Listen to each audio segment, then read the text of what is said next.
قرآن کی 6666 آیتیں کم و بیش قرآن مجید فرقان حمید کی، میرے نبی صلی اللہ علیہ وسلم پر یہ جو قرآن نازل ہوا، یاد رکھیں کہ لیلۃ القدر میں جو قرآن کا نزول گئے، اس کا مطلب یہ ہے کہ قرآن یک بارگی لوح محفوظ سے آسمان دنیا پر جو نازل ہوا، وہ نبی پاک علیہ السلام کی ذات مبارکہ پر، یہ قرآن حضور کے قلب مبارک پر یہ 23 سال کے عرصے میں نازل ہوا ہے۔ یہ 23 سال گزرے، 23 سال کے عرصے میں اللہ نے تدریجاً آہستہ آہستہ آہستہ حسب ضرورت آیتوں کو نازل کیا، اور یہ بھی بڑی رب کی حکمتیں ہیں۔ ایک ساتھ پوری کتاب یوں نہیں دی کہ یہ پوری کتاب ہے، ایک ساتھ ہی اس کے احکامات بیان کر دیں اور ایک ساتھ ہی ان پر سب عمل کریں، آہستہ آہستہ احکامات نازل ہوتے گئے۔ 23 سال کا عرصہ لگا ہے قرآن کے نزول میں۔ نبی صلی اللہ علیہ وسلم پر اللہ تبارک و تعالی نے جو یہ کتاب مبارک، سب سے افضل کتاب، کلام کے اعتبار سے سارے اللہ کے کلام ہیں، وہ زبور، انجیل، توریت، قرآن مجید فرقان حمید، کلام اللہ کے اعتبار سے تو اللہ کا کلام ہے، مگر افضلیت کے اعتبار سے، یعنی جس کی تلاوت اور پڑھنے پر اللہ سب سے زیادہ اجر اور ثواب عطا فرماتا ہے، وہ قرآن مجید فرقان حمید ہے۔ تو یہ اللہ نے 23 سال کے عرصے میں اس قرآن کو نازل فرمایا، اور 23 سال میں آہستہ آہستہ یہ قرآن نازل ہوا ہے۔ میں نے کہا دیگر انبیاء کرام علیہم السلام کو جو اللہ نے عطا فرمایا، حضرت موسیٰ اللہ سے ہم کلام ہونے لگے تو کوہ طور پہ بلایا ہے، کوہ طور پر جا کر حضرت موسیٰ علیہ السلام آپ روزے رکھتے ہیں، اعتکاف کرتے گئے، اور پھر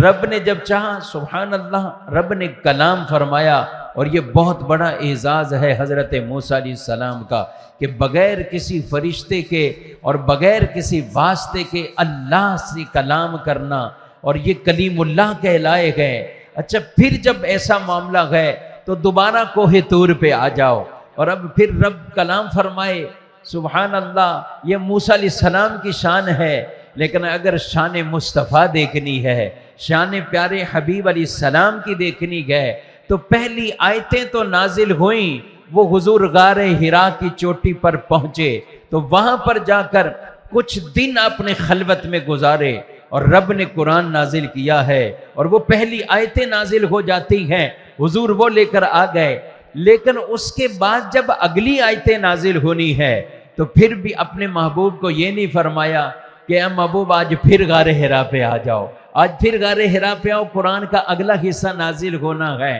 نہ، پھر یہ نہیں کہا، بس حضور ایک ہی بار غار حرا پہ گئے، لیکن اب حضور علیہ السلام پر جو قرآن نازل ہو رہا ہے، اگر میرے نبی مکے کی گلیوں میں ہے، اللہ نے قرآن وہاں نازل کیا، اور جب میرے نبی مدینے کی گلیوں میں پہنچے، رب نے جبریل کو وہیں بھیج دیا، قرآن مدینے میں نازل فرما دیا ہے۔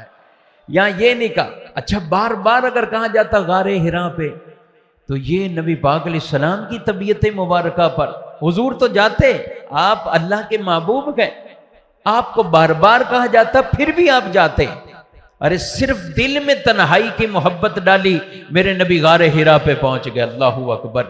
آج وہ جاج کرام زائرین جاتے ہیں، میں کہتا ہوں اگر گھٹنے سلامت ہیں اور تکلیف مشقت ایسی نہیں ہے تو ضرور جائیں، بالخصوص جوان احباب اور دیگر جو بھی ہیں۔ لیکن آپ جب جائیں گے تو پھر پتہ لگتا ہے کہ ہم سے تو بہت بوڑھے لوگ اوپر جا رہے گئے وہ برکتیں حاصل کرنے کے لیے کہ جہاں حضور صلی اللہ علیہ وسلم تنہائی میں گئے ہیں اور رب نے قرآن عطا فرمایا ہے۔ میرے نبی صلی اللہ تعالیٰ علیہ وآلہ وسلم آپ غار حرا پہ گئے، قرآن نازل ہوا،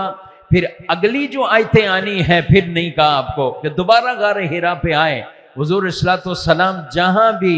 آپ ہیں، اللہ نے وہیں فرشتے کو نازل کیا، اور حضور پر قرآن کا نزول ہوتا رہا۔ یہاں تک کہ اللہ کے نبی صلی اللہ علیہ وسلم اگر کبھی سواری پر ہیں تو قرآن اس وقت نازل ہو گیا، حضور جہاد کے موقع پر ہیں، غزوے میں